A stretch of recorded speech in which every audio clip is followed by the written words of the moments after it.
Herman Melville nació en Nueva York el 1 de agosto de 1819 y falleció en Nueva York el 28 de septiembre de 1891. Fue un escritor, novelista, poeta y ensayista estadounidense y es principalmente conocido por su novela Moby Dick. A los 13 años de edad, su familia queda en quiebra y no termina el colegio. Es por eso que empieza su búsqueda para conseguir trabajo, pero la dificultad para encontrar un empleo estable lo llevó en 1841 a ingresar en un ballenero. De ahí nacen sus primeras experiencias en alta mar, las cuales lo llevaron a escribir sus primeros libros, Typee en 1846 y Homo en 1847, historias de aventura escritas a su regreso a Estados Unidos en 1844. Tiempo después, Herman pasa a la historia como el gran creador de Moby Dick. Sin embargo, su legado literario es mucho mayor, gracias a las inolvidables obras de corte psicológico que supo crear.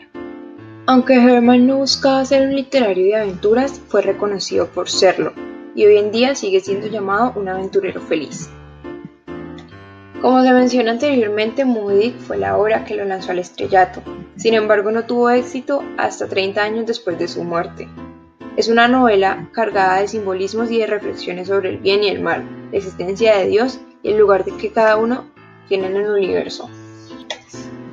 Tras tantos fracasos, Herman es olvidado hasta de sus propios amigos y muere a los 72 años en el olvido, aún como empleado de aduanas y tan abandonado que hasta en su tumba hubo un error. 33 años después de su muerte es nombrado nuevamente y sus amigos vuelven a leerlo. Es importante mencionar también que es conocido por no tener un rasgo único, se diferencia por no tener un estilo exacto. Un ejemplo de esto es el estatismo de Bartleby, el cual es la negación del movimiento que debe seguir toda la narración. Es importante mencionar que Herman representa un propósito deliberado y que todos los personajes de sus obras son totalmente diferentes, pues a Melville siempre le gustó basar sus obras en diferentes situaciones reales y así mostrar cómo diferentes personas la afrontarían. Por eso es la diferencia entre todos sus personajes. Por otro lado, Herman está de acuerdo con todo su alter ego.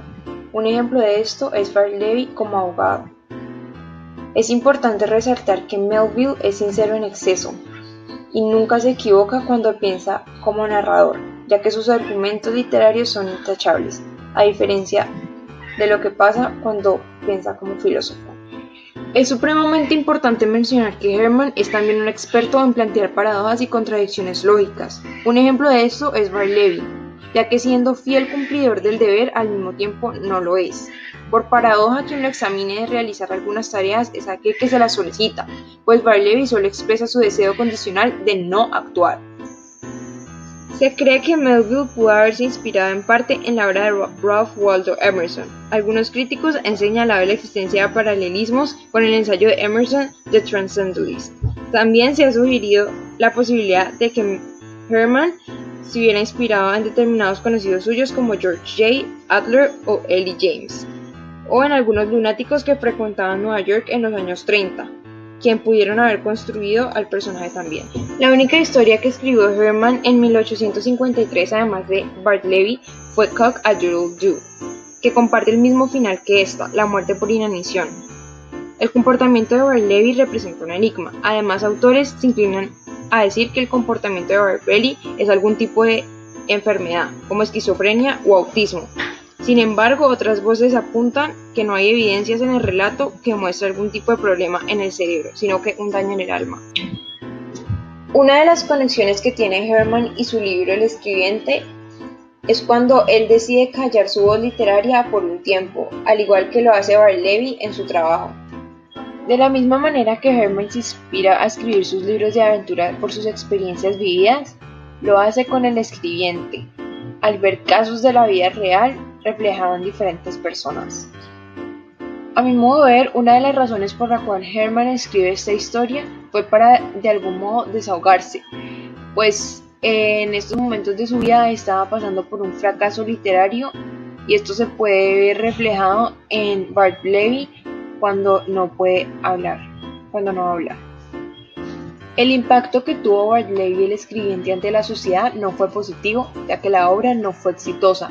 Tiempo después, la obra fue cogiendo más fama, volviéndola más importante. Este cuento, a diferencia de todas sus historias, no es de aventura, es más bien basada en algo que le está pasando, haciendo de esta obra única y diferente a todas las demás.